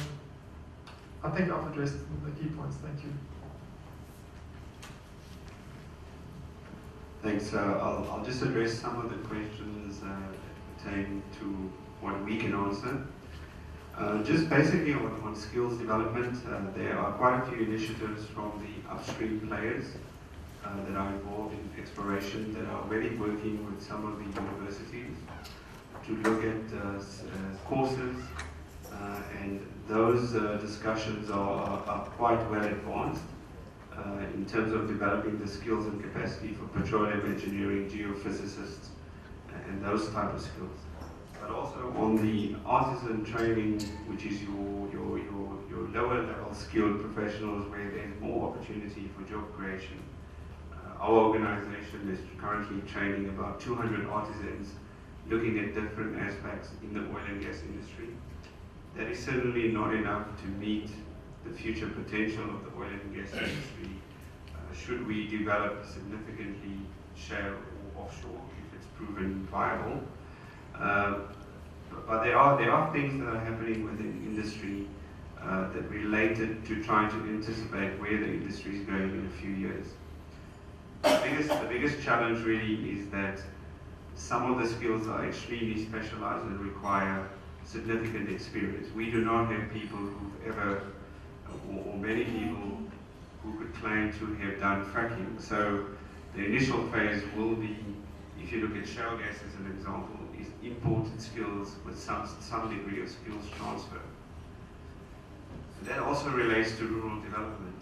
The initial stage of exploration will not result in significant jobs. The reason is that exploration is exploration. Until you confirm numbers, it will be very cyclical. So they might go and they might do some drilling to assess potential. So you might have 9 months during which in a certain area you may have potential for jobs.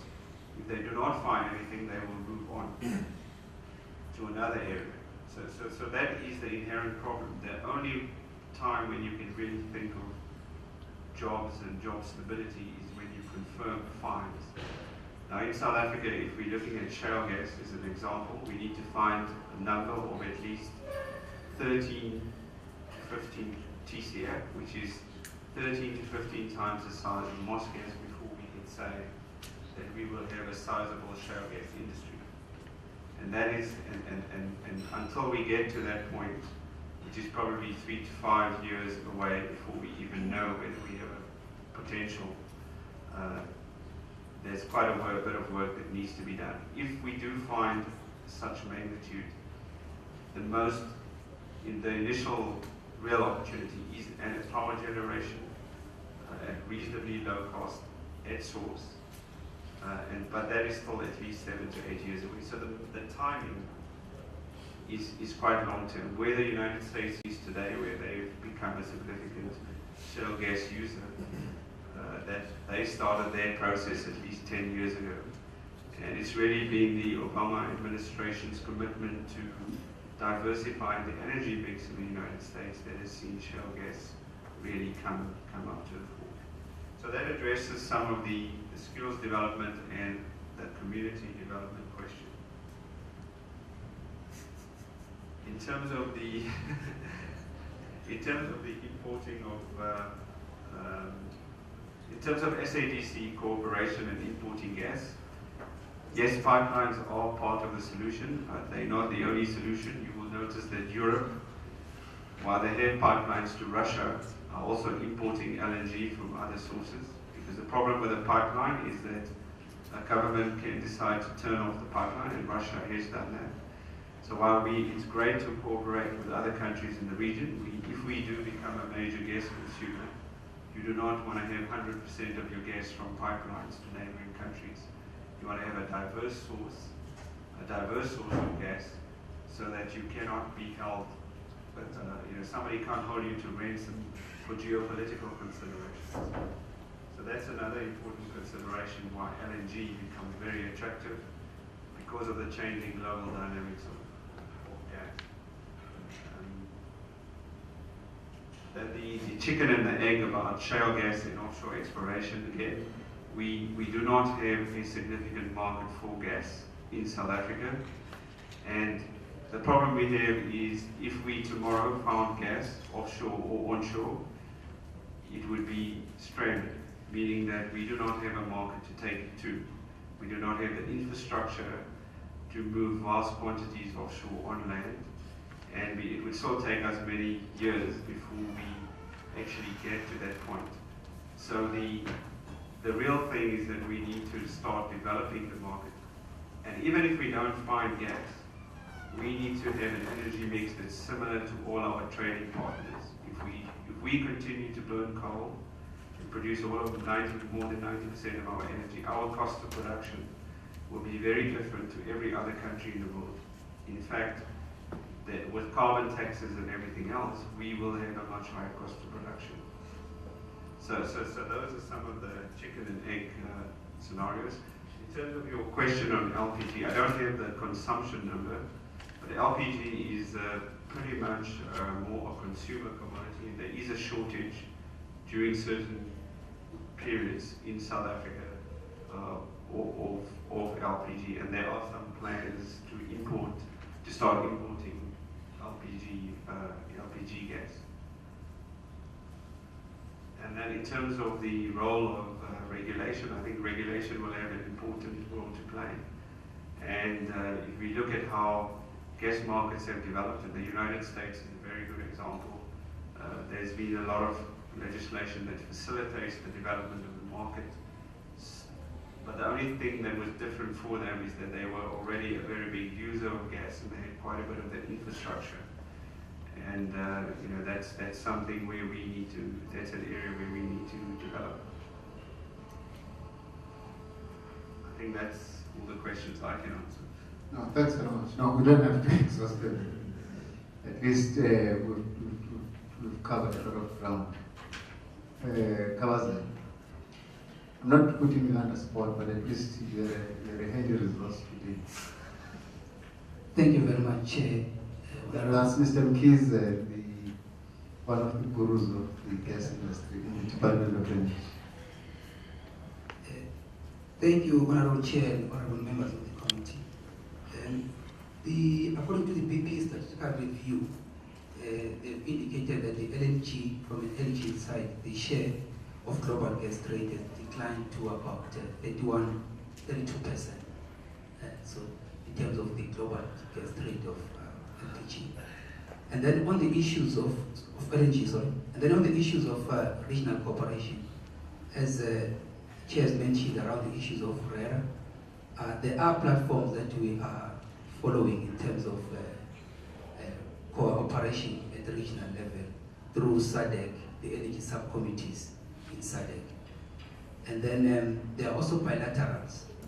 The last bilateral, for example, with Namibia was in the last quarter of the 2013, where they also touched on the issue of gas and possible utilization of good gas for electricity generation. There are also gas agreements that are administered by the Gas Commission, which are with Mozambique and Namibia. The last one with Mozambique was in early December last year, where the issue of also getting access to the resources in Mozambique was discussed, and companies like Sasol, Petro SA, Transnet, and others are part of, and eGas are part of the discussions in the committee. And for example, Mozambique also developed a gas master plan, to which they then solicited our comments. We duly provided comments and are constantly engaging with them in terms of ensuring that we can also get mutual benefit in this respect. I would also go to issues of I would say the presentations in general, to say from our side as a department, it was beneficial to be here and listen, and also we'll take certain lessons home in terms of how we can assist with regard to transformation. Because sometimes I got lost in terms of whether discussions were just general on LPG, on LNG, on gas, or they were on the transformation side. But I also appreciate the inputs that deal with how policy can play a role in this respect, and also the structural ones. Because we've got a challenge that even though we put a policy in place, there are some structural problems that we still face, which mainly pertain to infrastructure development. Hence the need for us to look at infrastructure and to look at the utilization plan as such. Maybe, Chair, when it comes to the utilization, there was a recognition that other than what is being said about shale gas and the exploratory work that is being done offshore, we don't have a lot of, we've got limited gas resources, evidenced by the drilling resources for our Mossel Bay facility. And hence, as a result, we're looking at whether it's by import through LNG using floating storage or fixed storages. We'll have to look at the focusing on the utilization parts, because there are also other aspects that deal with the sourcing of the gas, being also driven by the demand from electricity side, because we need to have electricity or generation as an end customer in this regard. Also note the issue, also appreciate from Standard Bank side, because the discussions will tend to be fruitless unless we look at the funding that are required for investments. And the structural challenges that we face in terms of the different role players with regard to the regulation of gas in the country. I think once we are talking and looking at structural changes, we also need to, from our side as official, we take it upon ourselves to also try to get these other players around the table so we can have discussions at least in the meanwhile, to consolidate and streamline the way we do things. Because there is also a plethora of regulators which also pose a challenge sometimes. And that requires over and above just changing whatever regulation for us to engage and discuss things as human beings. Thank you. Anything to add, Bamatu? Was please. Okay. Carry over that. Just a small thing.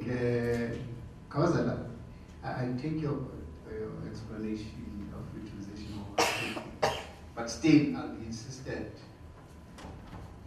Government provides leadership. There are a lot of captains of the industry here. They want to roll their sleeves if they haven't already rolled them. Yeah? And they scan around and want to ensure that the environment has been created for them. And amongst others, when we do gap analysis, they would like to see that there's a certain area that has been left unattended. I'm speaking naive, if I can use that term, if you allow me to use that term. So that's why I'm just sensitive to utilization. The inverse of my question is to say that if you just want to develop that utilization plan, just please ensure that the other areas are covered as well, because particularly from the private sector, they want to see. Of course, your IGES and your SASOL, we shouldn't forget one of the members, 22% of SASOL is the tax. I'll speak softly, not to make nice about that. 22% of SASOL is our tax, all of us city. So I hope we ban the Kabazal on one. I'm just provoking because also for us to get into this area and limp for some distance, because there are certain sectors that have not been addressed policy or legal-wise, legislative-wise. It doesn't augur for for Spring Light, the whole Saoka community. You'll keep on knocking at our doors, and the department. I just wanted to emphasize that it's very helpful. And I think we've done more than well with time. Just a few closing remarks, although I'm going to run away to cover everything. A lot has been covered, even if we started in a very, very awkward way. And ESCOM, Transnet, CSIR, and SANEDI. Just a comment, how I wish these four entities would have not been around only, but to have made even if it was 5-minute inputs. Because one way or another, they've got a role to play. ESCOM is this expected, catalyst, market, as it has been explained. Transnet, that's where terminal import facilities are located, as we have seen in Saldanha right now, very, very strategic and crucial. And also, Mr. Kiz has just said, was it you who said that in an engagement in Mozambique, they were there, part of the crowd. And CSIR, obviously, in a number of instances, is always, it's one of the strategic entities that takes interest in crucial issues, whether on its own or in partnership. And SANEDI,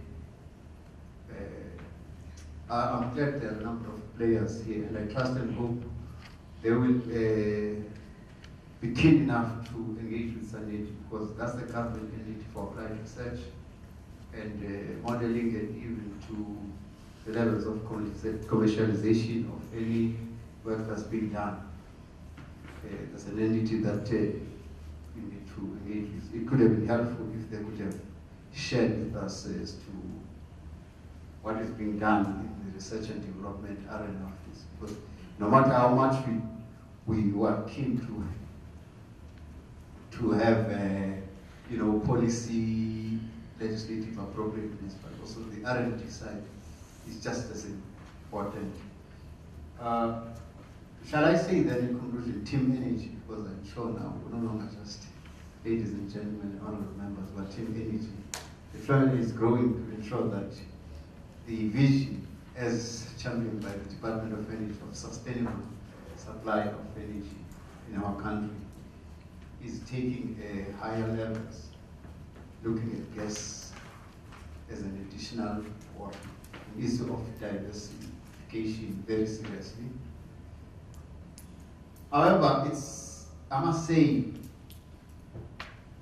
what has taken place today is also all the reasons that we'll agree that there will be further public discourse, whether initiated by us as the Portfolio Committee on Energy on behalf of Parliament or by the Department on behalf of the Executive of itself.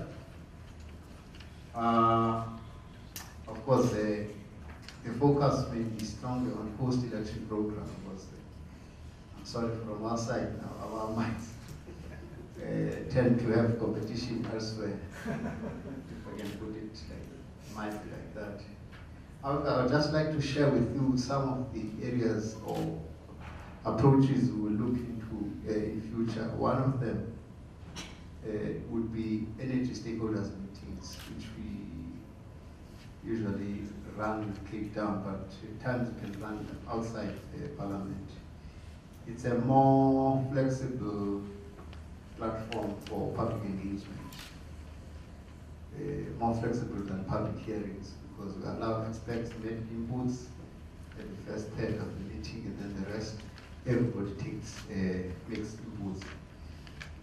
Suppose that we could look into as we go along, in support of, as Mr. Mkhize says, in making serious attempts to transform this industry. I'd like also to share something on our members as well with the department present. What we've done to an extent is also a little bit of a paradigm shift whereby we tend to wait for the executive to initiate things. To speak softly, the department, we've been trying to prod the department to get a little bit more robust in molding and guiding how we are carving our path and transformation agenda for the gas industry. So, amongst other things, the hidden agenda for today was to make sure that we prod the department a little bit faster, because there has been an expression of keenness and optimism from those who made presentations today. Standard Bank, you may be a bank on your own, but to an extent, I assume you articulate a broad thinking of the banking sector, even if your FNBs and net banks and others were not around. And also the other players, obviously. But surely we need to, as we part today, ask ourselves one question. Now, do we have the full picture of what our end state is, what our vision is? Or are we on the right track in building this full picture? Because everyone says it's a complex journey, it's a chicken and egg situation, but one thing fundamental, particularly the state having to take responsibility on that, is to facilitate the creation and the crystallization of this vision. That it be clear, we know where we're going to, and if we know where the gaps are. It doesn't matter that we may not have everything in one time. That's very important. We want to have the gas industry playing a role in part of diversification. We commend the department of having in its draft IRP, suggesting that we should go beyond 2,600 megawatts in it. And let's see the uptake from the industry on that.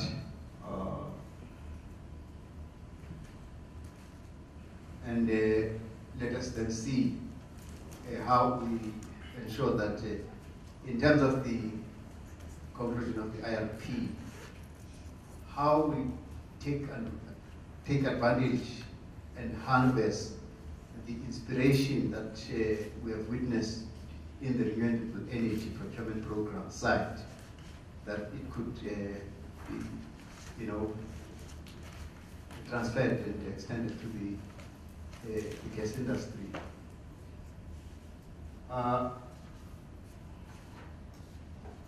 We will circulate a summary of what we have done today. I think Mr. Gonzalez just make that public commitment, because it will be good to start building a network of those who are committed to drive this process. I know quite a number of you are in the mailing list of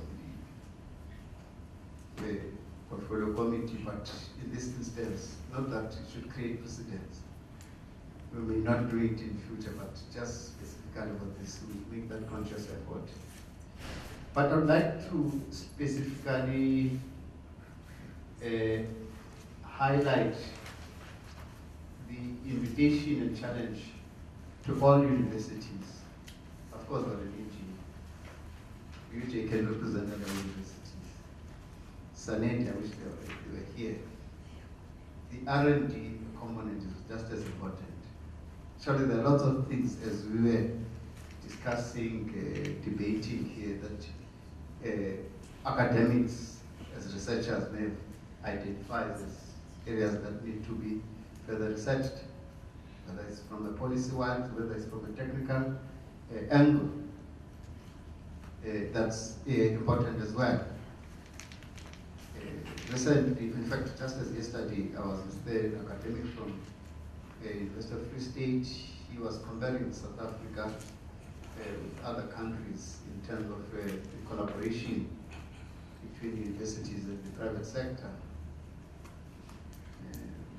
Mamchindo, to put it mildly, he felt that there's a lot of room for improvement on the South African side, the collaboration. But of course, I'm only raising this, with a specific focus on the universities in particular. Surely that would inspire more people to realize that we're serious. The role of the state, I'm not just going to say government, the state as a whole, in all its forms of existence.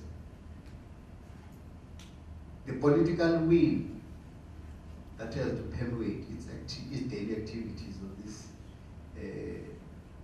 effort that is transforming the gas industry to partnerships is very fundamental. When I was still a councillor, my early years, I can't remember, maybe 2005 or 6, there was one businessman who came to me and he said, you know what, our eyes are very sharp on what the government does. At that time I was naive, in fact I was more dismissive, but strange enough I've never forgotten those words. That our eyes are very sharp on what the government does. We check what direction the government takes, and on that basis, as business, we feel that we are confident or not confident to invest or engage in such a sector. I do sense that that call is coming up strongly once again in this gas industry. Whether it's policy, whether it's law, whether it's regulation. Of course, I'll be quick to highlight that we know that your NERSAs, in one hand, there are a number of areas that we need to address to make NERSA more strong and more formidable than what it is. Maybe all the reason covers the Roma Duna, that these efforts are going to serve as a propellant post-elections to ensure that those issues are ready. Because some of the, if not most of the issues that came up to show that NERSA needs to be restructured internally and whatever other things, they are area of regulations were more triggered by electricity, sector. Now we're adding gas, so it means we need to move rather faster if one is to be specific. But general is to say, I'm sure honorable members will all appreciate the fundamental importance of the state providing leadership, paving the way, listening, engaging the industry in all its forms and in different ways, in order that within record time, as Mr. Takolia has listed his time frames, 3 to 4 years, 7 to 10 years, we are able to achieve, our goals and objectives within those time frames, or even earlier for that matter. If you remember how impatient we were with the Department of Energy in rolling out the renewable energy procurement program, they were shuffling their feet, they were clear, but we sensed that they wanted to do it correctly the first time. But lo and behold, some of the companies that, some of the successful bidders, let me say, have actually been able to finish their construction ahead of the deadlines. See, I'm raising that because I think to quite an extent, the state once again has played a role to create a conducive environment for that. We're still at early stages that I'm aware, but it's fair enough to raise those things such that as we part ways today, we're aware that these are the issues that we need to handle. I'm not going to raise all the challenges, issues that have been raised today. I feel what I've said is good enough just to say to everybody, honored members, the presenters, and the rest of the audience today, whether you are actively participating silently, thank you very much. And we are aware, both as a committee on behalf of Parliament, I can dare speak on behalf of the Department of Energy, that they've been listening attentively. Also, by the way, the Department of Trade and Industry is represented here. Remember the infrastructure part and opportunities to manufacture some of that infrastructure locally, the localization. They are here. Surely the inputs here must have influenced all of us, such that we can proceed from here with the greater resolve. Professor Sina, thanks very much for hosting us. And I'm very glad that I know a couple of more academics in UJ beyond Professor Anika, whom even the committee knows as the guru of energy. We can see that you do have a sizable team energy in UJ. Viva UJ, thanks very much. Honored members, ladies and gentlemen, shall we agree that we bring this session to a close until we meet again? It's only Mondays that never meet again. The public hearings stand adjourned.